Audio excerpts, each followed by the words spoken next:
حال اچھا ہوتا تو یہاں کیوں ہوتی؟ عائزہ کے منہ سے بے اختیار نکلا اور وہ خود کو دل ہی دل میں کوسنے لگی، یہ کیا نکل گیا منہ سے؟ جی؟ عمر کے لہجے میں تھوڑی حیرت تھی۔ معذرت، غلطی سے منہ سے نکل گیا، عائزہ نے بوکھلا کر کہا۔ اپنی بوکھلاہٹ پر بھی اسے خود پر غصہ آنے لگا۔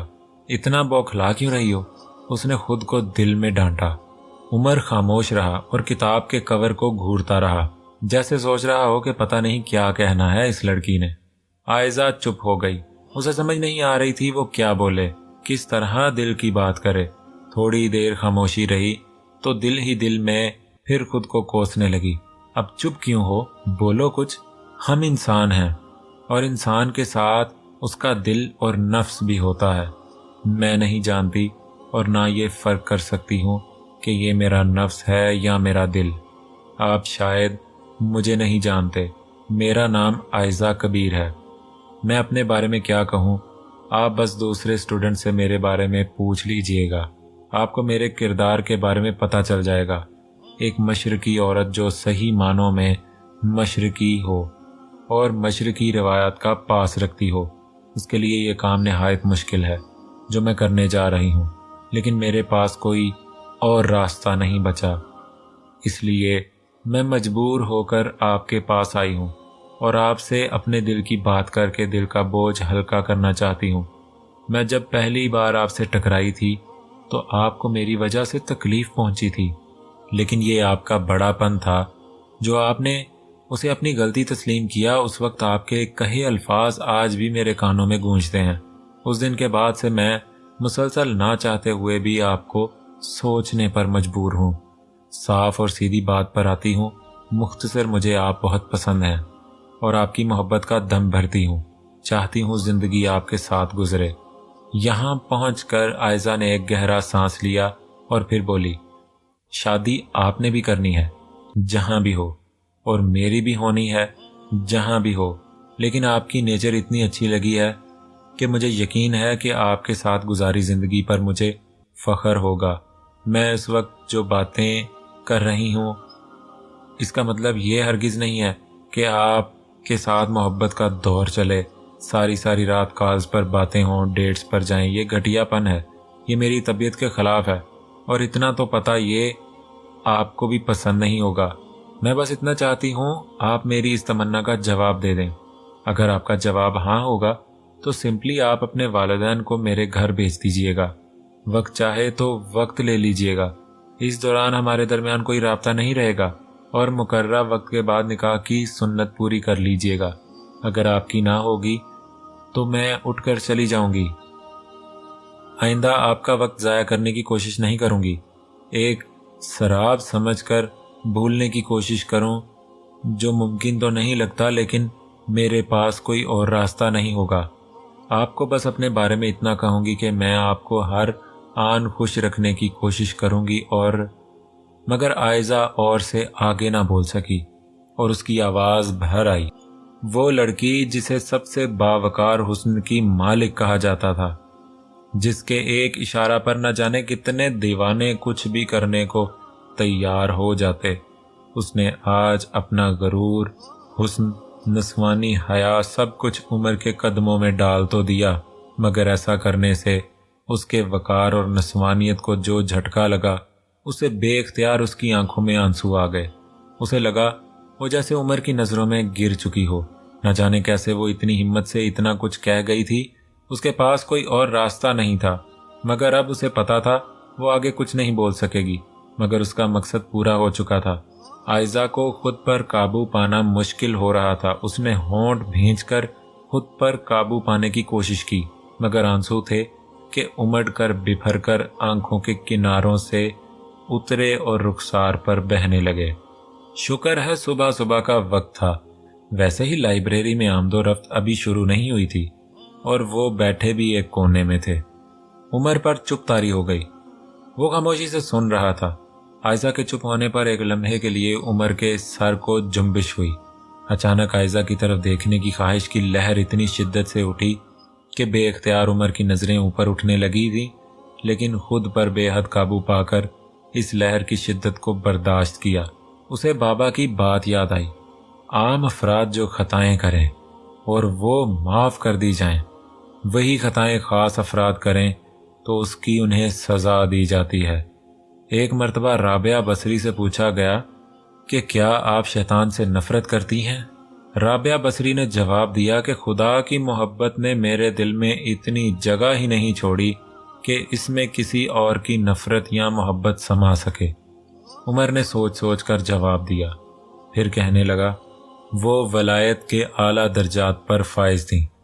میرا کہنے کا مطلب ان سے برابری نہیں، لیکن ان کی یہ بات میرے دل پر ہتھوڑے کی طرح لگی ہے۔ میں کوشش کر رہا ہوں کہ اپنے دل کو بھی ایسا ہی بنا سکوں۔ اس مقام پر میں کسی دنیاوی چیز کی محبت کو اپنے اوپر حاوی نہیں ہونے دینا چاہتا۔ عمر نے جواب دیا۔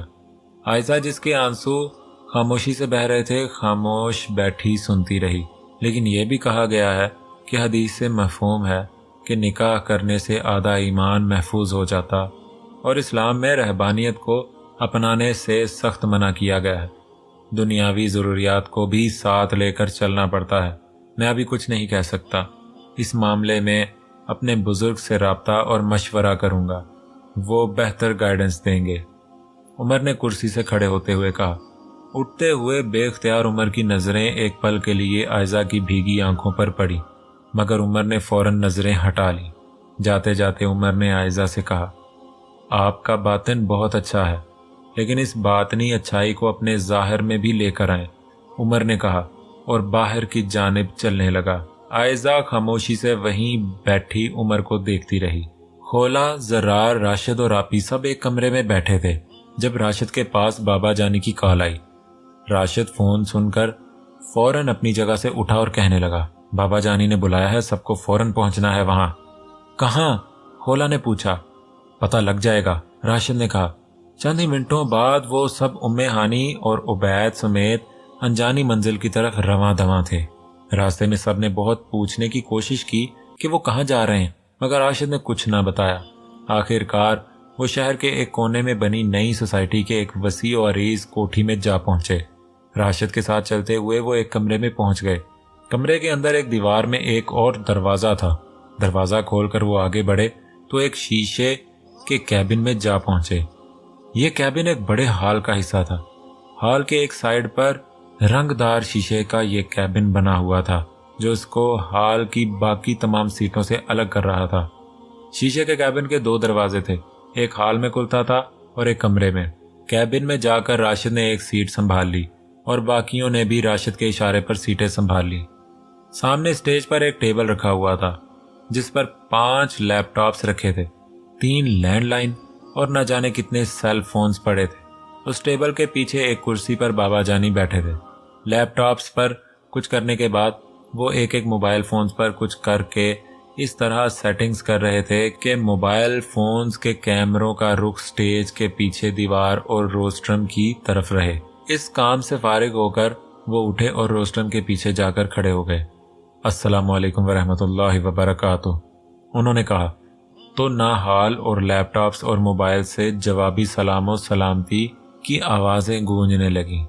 خولا نے چونک کر کیبن کی دیوار سے جھانکنے کی کوشش کی تو اسے تقریباً آدھے ہال کی کرسیوں پر مختلف سائے نظر آئے۔ ہال کی ایک سائیڈ پر خواتین نقاب کیے بیٹھی تھی اور دوسری جانب مرد۔ خولا کو حیرت ہوئی کیونکہ مرد بھی نقاب لگائے بیٹھے تھے اور یہ سب مرد و زن ایک دوسرے سے 2 کرسیاں چھوڑ کر بیٹھے تھے، شاید اس لیے کہ کوئی ایک دوسرے کو نہ جان سکے اور شناخت نہ ہو سکے۔ ایک لیپ ٹاپ کی اسکرین کی تھوڑی سی جھلک دکھائی دی تو خولا نے دیکھا اس لیپ ٹاپ کی اسکرین بہت ساری چھوٹی اسکرینز میں تقسیم تھی۔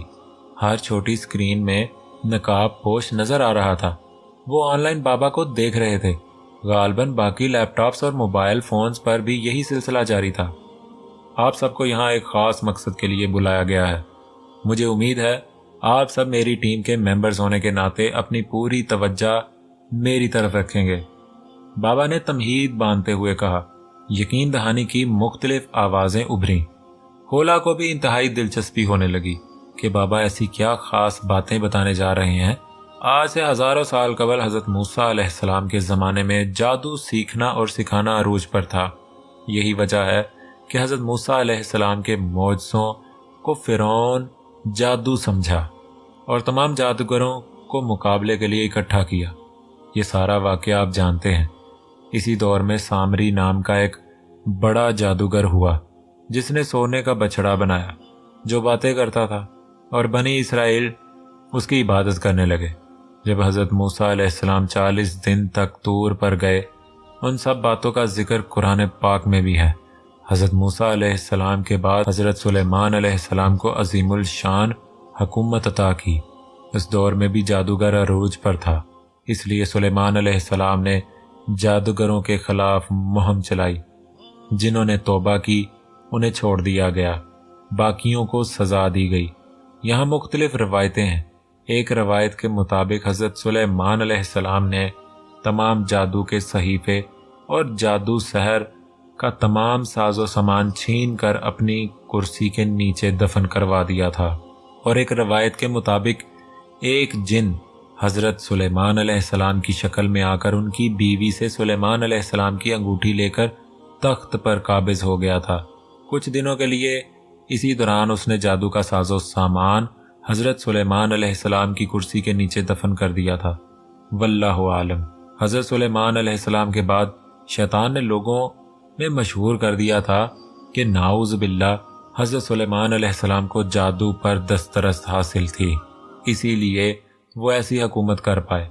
اس بات کو یہود نے بہت زیادہ قبول کیا، اس لیے آج تک وہ حضرت سلیمان علیہ السلام کو نبی نہیں مانتے اور ان کی حکومت کو دا کنگڈم آف سولومن کے نام سے یاد کرتے ہیں۔ اس بات کی وضاحت اور یہود کی ایک آزمائش کی خاطر اللہ تعالیٰ نے 2 فرشتوں ہاروت و ماروت کو سحر کا علم دے کر اور قاضی بنا کر زمین پر کابل شہر، جہاں آج کل کوفہ ہے، بھیجا۔ ان کا چرچا ہوا تو لوگ ان کے پاس سحر و جادو سیکھنے کے لیے آتے، تو وہ کہتے کہ یہ مت سیکھو، تمہارا ایمان چلا جائے گا، آخرت میں تمہارا کوئی حصہ نہیں ہوگا۔ لیکن پھر بھی جو اصرار کرتا اسے وہ سکھا دیتے۔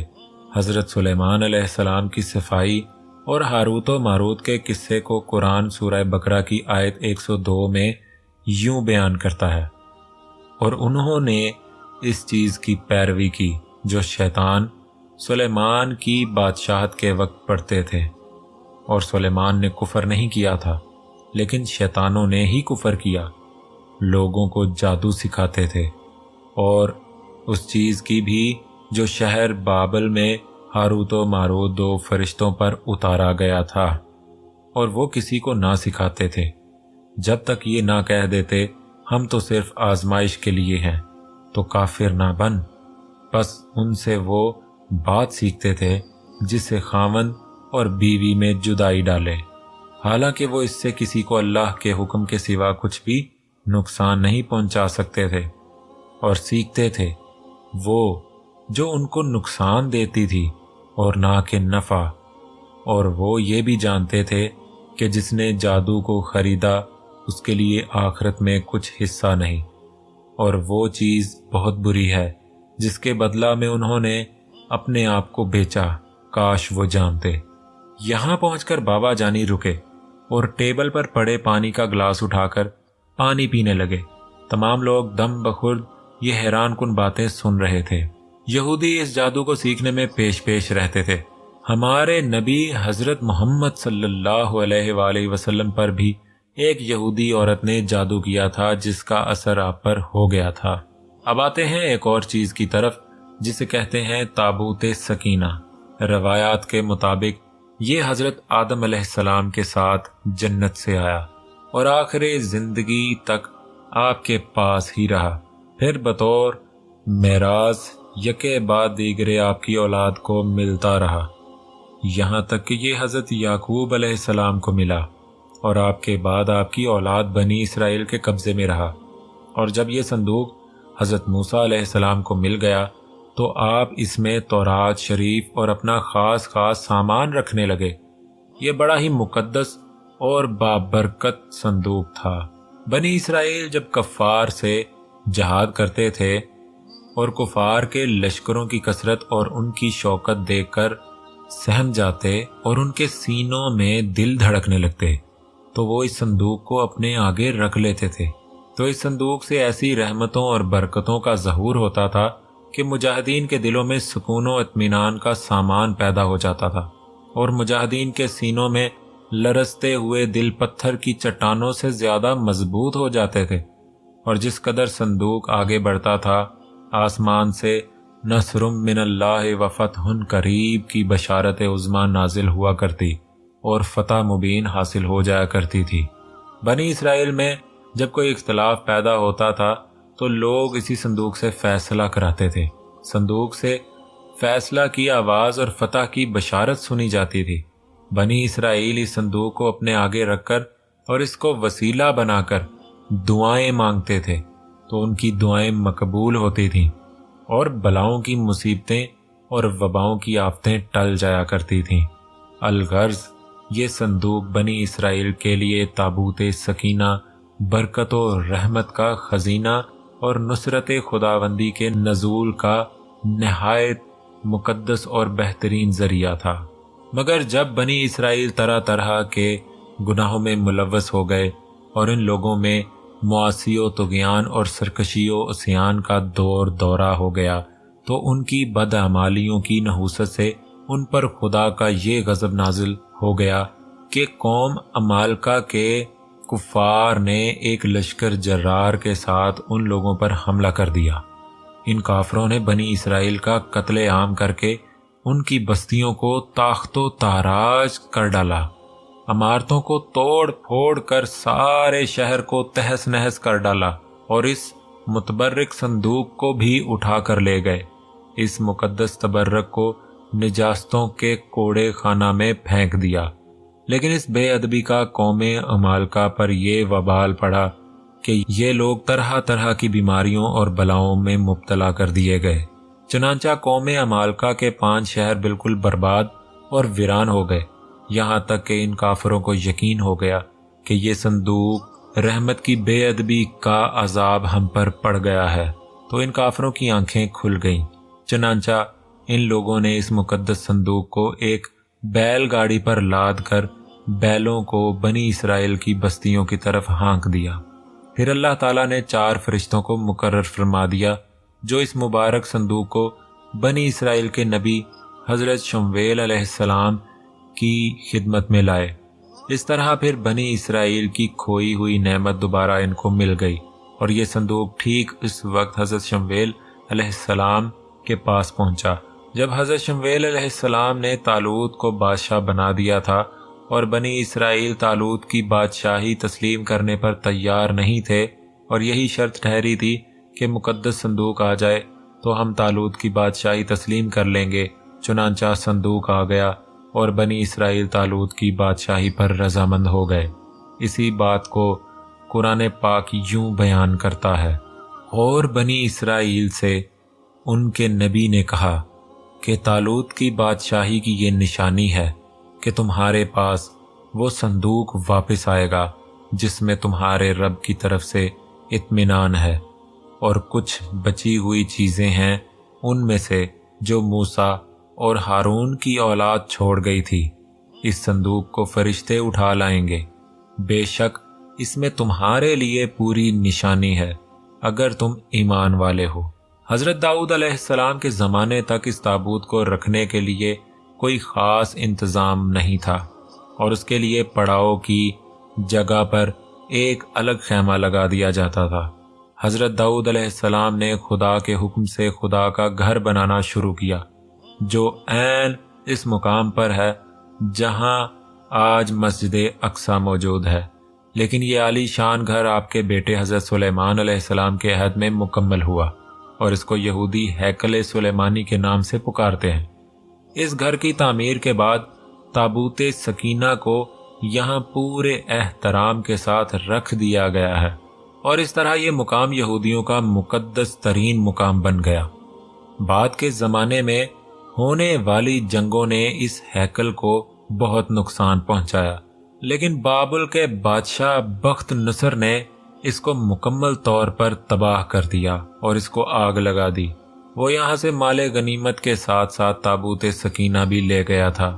اس تباہی کے نتیجے میں آج اصلی ہیکل کی کوئی چیز باقی نہیں ہے۔ ان تمام تباہیوں کے نتیجے میں تابوت سکینہ کہیں غائب ہو گیا اور اس کا کوئی نشان نہیں ملا۔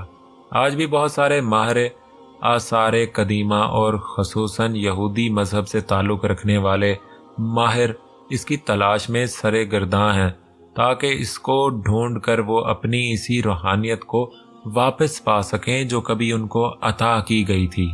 بابا یہاں پہنچ کر رکے اور روستم کے پیچھے سے نکل کر سامنے آ گئے اور بولے، یہ سارا تو بیک گراؤنڈ تھا جسے سمجھنا ضروری تھا۔ اب آتا ہوں اس مقصد کی طرف جس کی خاطر یہ سب بتایا ہے۔ کبھی تم لوگوں نے سوچا ہے کہ یہودی مسجد اقصی کے پیچھے کیوں پڑے ہیں؟ پوری دنیا میں وہ جہاں چاہیں عظیم الشان اپنا عبادت خانہ بنا سکتے ہیں، یا اسرائیل میں بھی ایسا کر سکتے ہیں، لیکن وہ ایسا نہیں کرتے کیونکہ وہ سمجھتے ہیں کہ حضرت سلیمان علیہ السلام نے اس جگہ بیٹھ کر جادو سے ساری دنیا پر حکومت کی تھی۔ ان کا ماننا ہے کہ تابوت سکینہ اور جادو وغیرہ کا ساز و سامان اور کتابیں اسی مسجد اقصی کی بنیادوں یا اس کے ارد گرد دفن ہے، کیونکہ یہی حضرت سلیمان علیہ السلام کا محل ہوا کرتا تھا۔ اب وہ چاہتے ہیں کہ ان کے مسیحا جو حقیقتاً دجال ہے، اس کے آنے سے پہلے تابوت سکینہ وہ کتب اور ساز و سامان دریافت کر لیں اور ہیکل سلیمانی کو تعمیر کر لیں۔ لیکن سر، کیا یہ ممکن ہے؟ کیا واقعی ایسا ہے؟ کیا واقعی وہاں یہ سب کچھ دفن ہے؟ اچانک حال میں ایک آواز ابھری، یہ تو اللہ بہتر جانتا ہے، مگر میں کچھ اس سے متعلق واقعات اور دور حاضر کی گتھیاں سلجھانے کی کوشش کرتا ہوں۔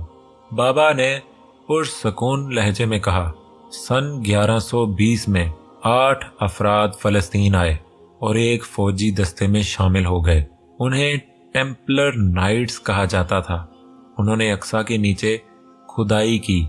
کہتے ہیں ان کے ہاتھ کچھ ایسی دستاویز لگ گئی تھیں جن پر دولت مند اور لوگوں پر سحر کرنے کے طریقے وغیرہ جیسے منتر اور دیگر تفصیلات لکھی تھیں۔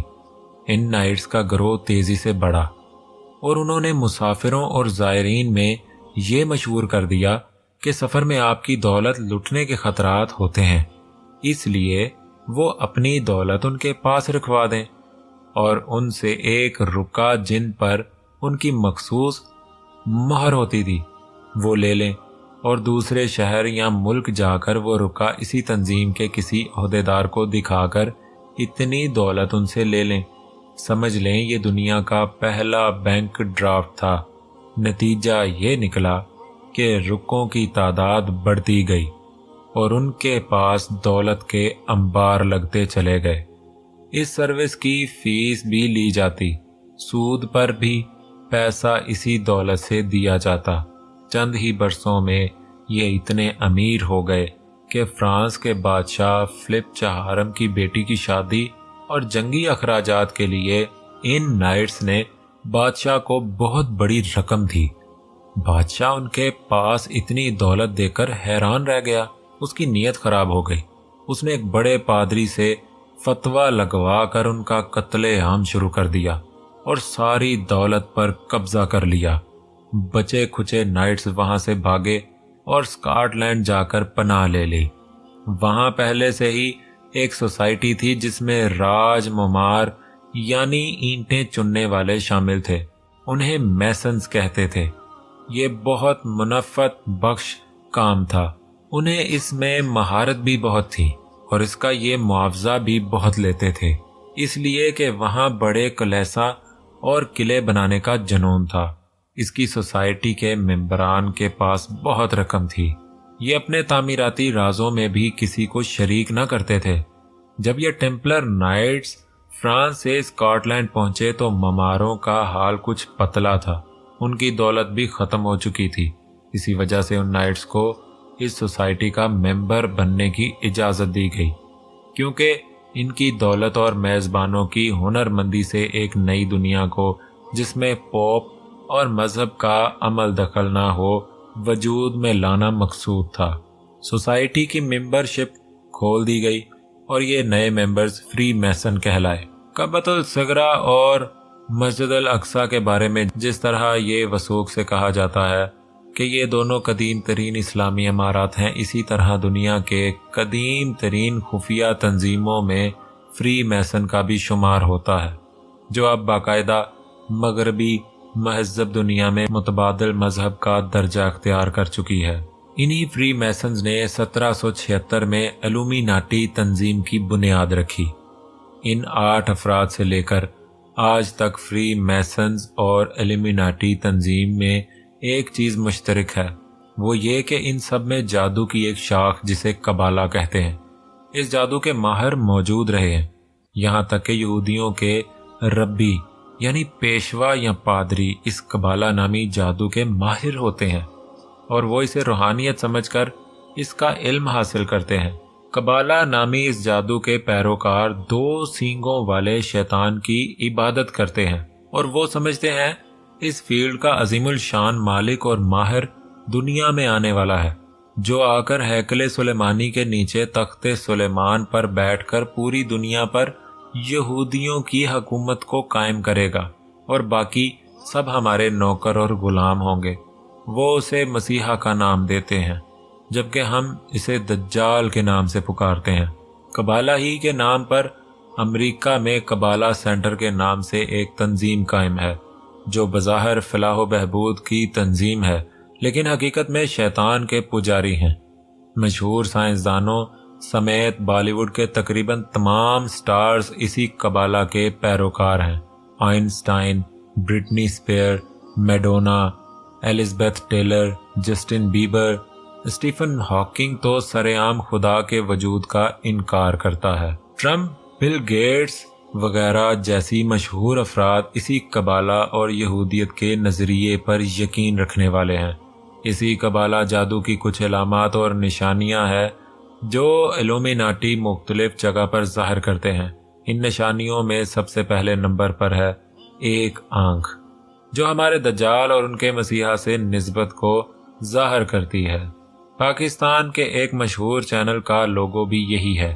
اب اللہ بہتر جانتا ہے کہ اس کا تعلق الومیناٹی سے ہے یا انجانے میں ایسا ہوا ہے۔ امریکی ڈالر پر بھی ہے۔ حیرت کی بات یہ ہے جو بھی اس قبالہ کا پیروکار بنتا ہے اس سے پہلے مختلف عہد و پیمان لیے جاتے، اور اس عہد و پیمان کے بعد وہ شخص کمپنی یا کاروبار شہرت کی بلندیوں کو چھونے لگتا ہے۔ نمبر 2، 6666 کا ہنسا۔ نمبر 3، پہلی اور آخری انگلیوں کا سینگوں کی طرح کھڑا کرنا۔ نمبر 4، احرام مصر یا ٹرائینگل۔ نمبر 5، سرخ رنگ کی ڈوری جو کلائی میں باندھی جاتی ہے۔ اس کے علاوہ چند اور نشانیاں بھی شامل ہیں۔ ان سب کے پیچھے ہے اسرائیل۔ صرف 2 ریاستیں ہیں پوری دنیا میں جو مذہبی نظریات کی بنیاد پر وجود میں آئیں، جن میں ایک پاکستان ہے اور دوسری اسرائیل۔ مگر صد افسوس اسرائیل تو اپنے نظریے پر چل رہا ہے مگر پاکستان نہیں۔ اسرائیل کسی اقوام متحدہ کو خاطر میں نہیں لاتا، کیونکہ یہ ہیں ہی ان کی اپنی قائم کردہ پوری دنیا کو کنٹرول کرنے کے لیے ہر بڑی ملٹی نیشنل کمپنی کے پیچھے آپ کو یہودی ملے گا، چاہے وہ کوک ہو، پیپسی ہو، ڈیو ہو، ایپل آئی فون ہو یا کوئی اور ہو۔ اسرائیل میں ہر نوجوان لڑکی اور لڑکے کو ٹریننگ کے بعد 2 سال فوج میں گزارنا لازمی ہے۔ یہی وجہ ہے اسرائیل کا ہر شہری فوجی ہے، اور وہ ڈیوٹی پر ہوں یا نہ ہوں، اسلحہ ان کے ساتھ عام بات ہے۔ حالانکہ یہ بات ہمارے نبی حضرت محمد صلی اللہ علیہ وآلہ وسلم نے فرمائی تھی کہ ہتھیار مومن کے زیور ہیں، لیکن پاکستان کے حالات آپ کے سامنے ہیں۔ بابا جانے کی آواز میں افسردگی آ چکی تھی۔